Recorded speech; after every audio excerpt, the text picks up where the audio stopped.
Cette vidéo est sponsorisée par NordVPN.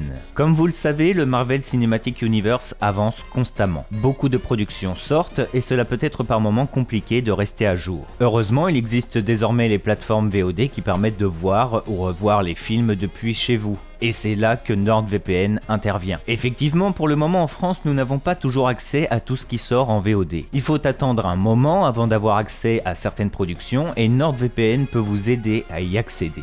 Grâce à NordVPN, en un seul clic, vous pouvez changer votre localisation pour n'importe quel pays pour accéder à du contenu qui n'est pas disponible en France. Vous pourrez avoir accès à des films comme Shang-Chi ou encore Eternals par exemple. C'est un outil que j'utilise au quotidien et je sais que cela me servira pour les sorties VOD de Doctor Strange 2, Thor 4 ou encore Black Panther 2 qui sortent cette année. D'ailleurs, n'oubliez pas que NordVPN est accessible via 6 appareils différents. Et surtout, ces 6 appareils seront sécurisés et protégés face aux criminels et à la surveillance. Également, grâce à ses 5200 serveurs répartis dans 60 pays, NordVPN possède une très bonne vitesse d'exécution. Si vous êtes intéressé, n'hésitez pas à accéder au lien disponible en description. NordVPN vous propose une offre inédite de 2 ans d'abonnement avec une réduction de plus de 70% et un mois offert, satisfait ou remboursé sur 30 jours. Merci beaucoup à NordVPN pour leur confiance, que la vidéo commence. Bonjour à toutes et à tous et bienvenue dans cette nouvelle vidéo, encore une fois dédiée à Doctor Strange 2 Multiverse of Madness, mais cette fois-ci c'est un cas un petit peu particulier puisqu'on va se concentrer sur le cas de Wanda, qui est pour moi le plus gros point d'interrogation du film. Énormément de choses ont été dites sur son cas, comme quoi elle serait la méchante du film, il y a eu des leaks qui ont circulé, bref. Je vous propose aujourd'hui de faire le point, d'essayer de soulever et pourquoi pas résoudre certains mystères, et puis surtout pourquoi pas émettre quelques petites théories, car franchement le cas de Wanda il est vraiment passionnant, et surtout on sait très clairement qu'elle va envoyer du lourd dans le film. D'ailleurs, j'en profite pour le caler comme ça, mais n'hésitez pas à vous abonner si le contenu vous plaît, on se rapproche de plus en plus des 100 000 abonnés, donc voilà, un énorme merci pour votre soutien.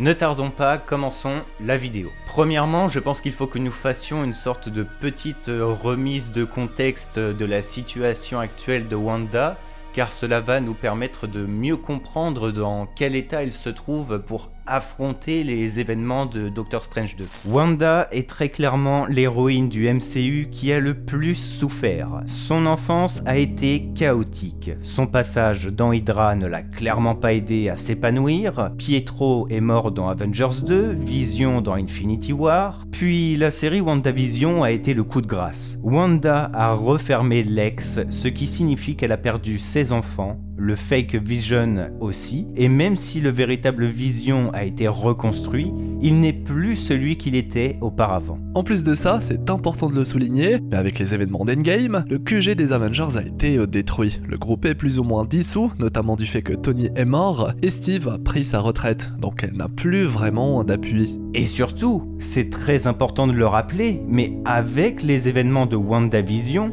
même si Monica Rambeau, Jimmy ou encore Darcy soutenaient Wanda, cette dernière a quand même retenu en otage une ville entière, en faisant souffrir inconsciemment ses habitants. Donc clairement, Wanda est en quelque sorte en cavale et seule. Ce n'est pas anodin si elle se retrouve dans une petite maison à la campagne, très loin de tout. Bon, je vous le répète à chaque fois, mais pour moi, elle est à Wundagore. Mais voilà, ça c'est qu'un détail, bref. Vous vous demandez très certainement où je veux en venir avec tout ça. Eh bien la raison est très simple. Wanda n'a plus rien. Elle est isolée et complètement seule. Et c'est là que cela peut devenir clairement intéressant. Si vous vous rappelez bien de la scène post-générique de WandaVision, Wanda est clairement en train d'essayer d'apprendre et comprendre son pouvoir et son rôle de Scarlet Witch. Et petit teasing, elle entend même le cri de ses enfants en train de l'appeler au secours. C'est déjà un premier indice intéressant, car effectivement, que le cri de ses enfants soit véritable ou non, ils ne font pas partie du monde dans lequel l'histoire du MCU se déroule. Ils ne font pas partie de la réalité. Donc, que le cri d'à l'aide soit fake ou pas, c'est déjà un teasing pour nous faire comprendre que Wanda va commencer à s'intéresser au multivers et autres dimensions, dans le but qu'elle tente de retrouver ses enfants. Et par rapport à ce que je vous disais un peu plus tôt, plus rien ne retient Wanda dans cette réalité. Elle est désormais la Scarlet Witch, un être capable de déformer la réalité et maîtrisant la magie du chaos. et en possession du Darkhold. Donc, en soi, le multivers est une aubaine pour elle, pour aller voir ailleurs.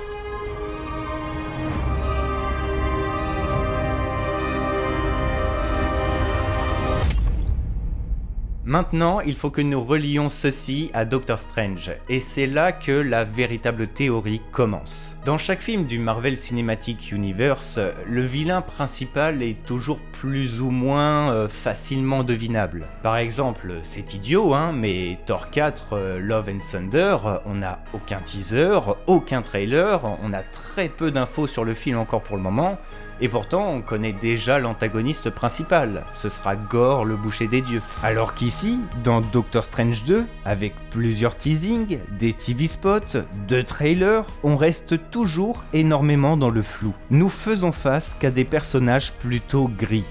Ils peuvent pour beaucoup être des antagonistes, mais ils peuvent aussi ne pas l'être du tout. Et c'est quelque chose qui n'est pas anodin. Et je dirais même que ce choix révèle qu'il y a quelque chose de possiblement plus profond.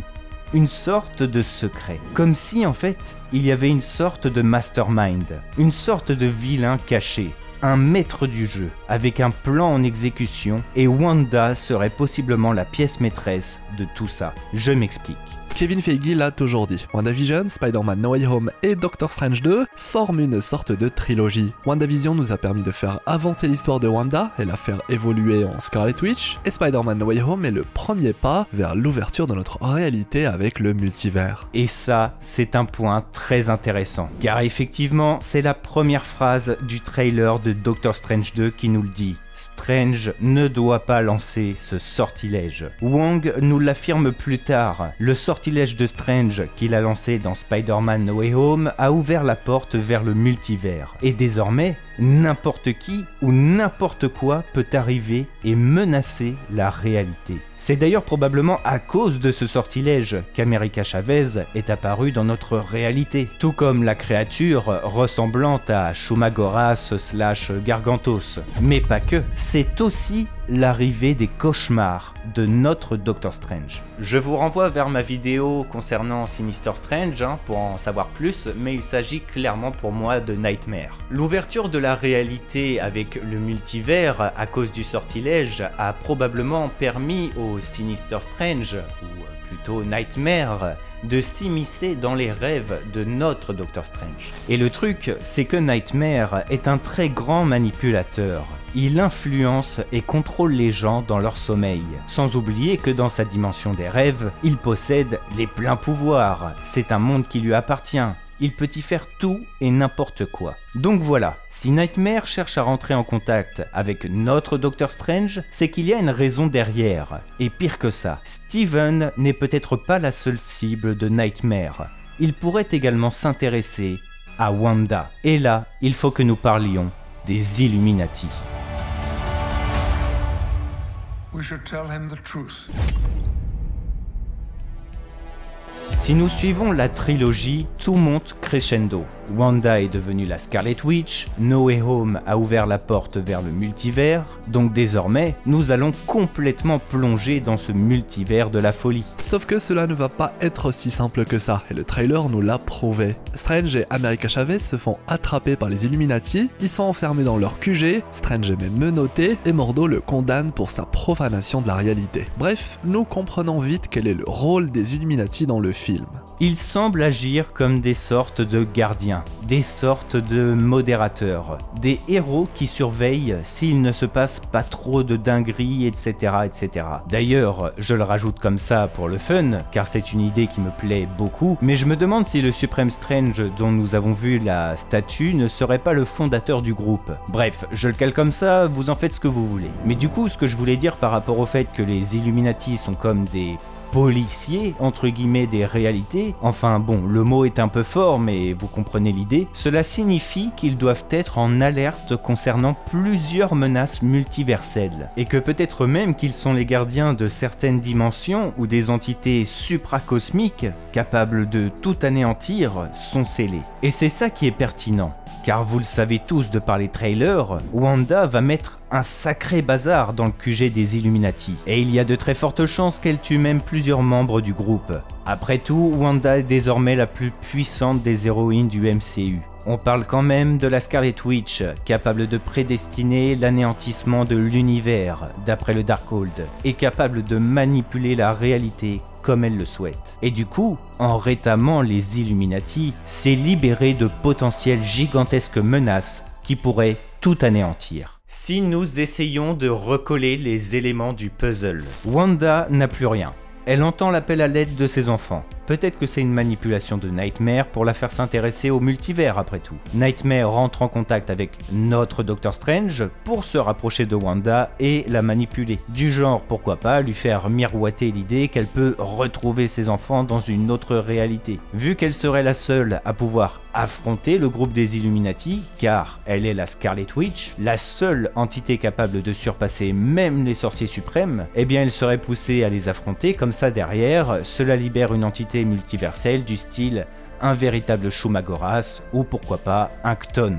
Bon, c'est très décousu, mais j'espère que vous comprenez l'idée. En tout cas, ce qui est pertinent, c'est que déjà dans les comics, Nightmare a travaillé pour Shumagoras. Ici, il servirait d'avatar du mal, pour en quelque sorte ramener son maître. D'ailleurs, j'aimerais faire un court point là-dessus, mais clairement, cet ennemi n'est pour moi qu'une créature multiverselle, résultant du sort de Strange qui a ouvert la réalité au multivers. Même s'il y a des possibles problèmes de droit chez Marvel concernant Shumagoras, il est certain que Marvel trouvera une solution pour pallier à ça. Peut-être qu'au final, ils se serviront de Chthon. Tout reste possible. Ensuite, pour moi, il y a des plans qui ne sont pas à ignorer. Déjà, nous avons un plan de Wanda dans la dimension miroir, ce qui signifie qu'elle va affronter notre Doctor Strange. Donc, Wanda va clairement péter les plombs, et il y a de grandes chances que le Darkhold y soit également pour quelque chose, au vu du bout de ses doigts qui sont devenus noirs, signifiant qu'elle peut être corrompue par le livre. De plus, nous la voyons faire une sorte de rituel, comme si elle cherchait à invoquer quelqu'un ou quelque chose. Wanda étant la Scarlet Witch, nous savons très peu de choses concernant ce titre dans le MCU, mais par rapport aux comics,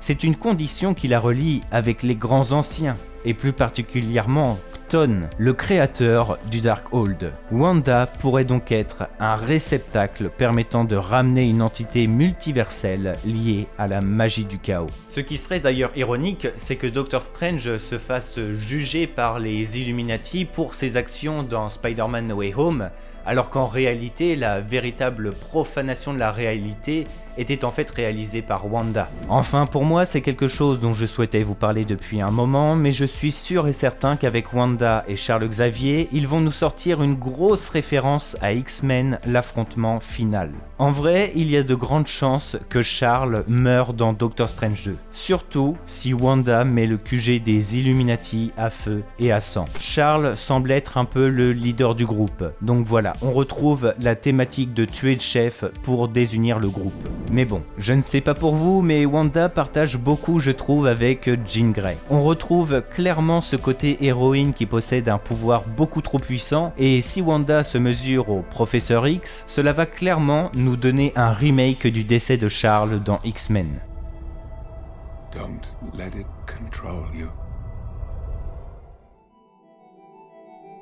D'ailleurs, on n'en a pas parlé, alors que pourtant je vous l'ai mentionné plusieurs fois, mais je souhaite de tout cœur que nous ayons la présence d'un Magneto dans Doctor Strange 2. Les fans de comics, vous le savez très bien, Magneto est le père de Wanda. Bon, ce n'est pas le cas dans le MCU, mais vu qu'on a Charles Xavier, imaginez si Magneto rencontrait Wanda dans Doctor Strange 2. C'est une référence que j'adorerais voir. Et Wanda retrouverait pourquoi pas une sorte de figure paternelle, elle qui est désormais seule et sans famille. Mais bon, Magneto reste Magneto. C'est un grand manipulateur, donc voilà. En revanche, il y a un problème que nous n'avons pas répondu. C'est qu'il est sûr qu'il y aura plusieurs Wanda dans le film. Au moins 2. Bon, c'est pas tout à fait sûr, mais quand même. Doctor Strange 2 est clairement un film parfait pour nous proposer de nombreux variants des personnages que nous connaissons. Rien que notre Doctor Strange, nous savons qu'il va rencontrer au moins 3 autres lui-même. Même Christine Palmer, qui est plutôt secondaire, aura une variante d'elle-même. Donc voilà. Mais surtout, ce qui me perturbe énormément, c'est ce fameux premier poster du film. On en avait parlé dans la vidéo dédiée au Sinister Strange, mais dessus nous retrouvons plusieurs variants. Il y a le Doctor Strange que nous connaissons, il y a le Defender Strange et il y a le Sinister Strange. Sauf qu'il y a également 2 Wanda, ce qui sous-entend clairement qu'il est censé y avoir au moins 2 Wanda dans le film. Possiblement. Dans la construction du poster, au centre nous retrouvons effectivement notre Doctor Strange, mais à sa gauche, nous retrouvons le Defender Strange, qui, nous le savons normalement d'après les comics, est un variant plutôt bienveillant, accompagné d'une Wanda qui semble tout à fait normale, alors qu'à droite, nous retrouvons un peu l'idée que je vous partage depuis tout à l'heure. Nous retrouvons le Sinister Strange, qui est possiblement malveillant, et bizarrement, juste à côté, nous retrouvons une Wanda aux yeux jaunes, comme si elle était menaçante. C'est là tout le dilemme. Il est clair que Wanda, ou du moins une Wanda, sera une antagoniste du film. Mais se pourrait-il qu'il y ait une bonne Wanda pour la contrer? Après tout, qui de mieux qu'une Scarlet Witch pour contrer une autre Scarlet Witch? Mais bon, là j'avoue qu'on part vraiment dans de la spéculation un petit peu folle. Enfin voilà, je pense qu'on a soulevé pas mal de choses, les mystères sont clairement nombreux et bien évidemment il faudra attendre le film pour enfin avoir les réponses. N'oubliez pas que ce ne sont que des théories, hein. On est avant tout là pour s'amuser, à imaginer et même en quelque sorte rêver hein, quelque part. J'espère en tout cas sincèrement que la vidéo vous aura plu. J'ai pris beaucoup de plaisir à la faire, en compagnie de mon bro Hirosef évidemment, qui d'ailleurs lui aussi va vous sortir une vidéo dédiée à Wanda et où j'apparaîtrai dedans. Donc voilà, n'hésitez pas à aller la voir. N'hésitez pas non plus à vous abonner si les vidéos vous plaisent, hein, c'est très important. Vous pouvez également me suivre sur Instagram ou Twitter où je suis plutôt actif. Et comme je vous disais un peu plus tôt, je vous conseille vraiment cette vidéo dédiée au Sinister Strange car ce dernier cache vraiment énormément de choses, il y a vraiment beaucoup de mystères derrière lui, donc je suis sûr que cela va vous intéresser. Je compte sur vous pour laisser votre meilleur pouce bleu et un commentaire sur ce que vous avez pensé de la vidéo ou de Wanda, ou si vous avez des idées concernant Doctor Strange 2. Et puis bah écoutez, bah voilà, c'était Argorok, que le Lionheart soit avec vous. Allez, ciao tout le monde.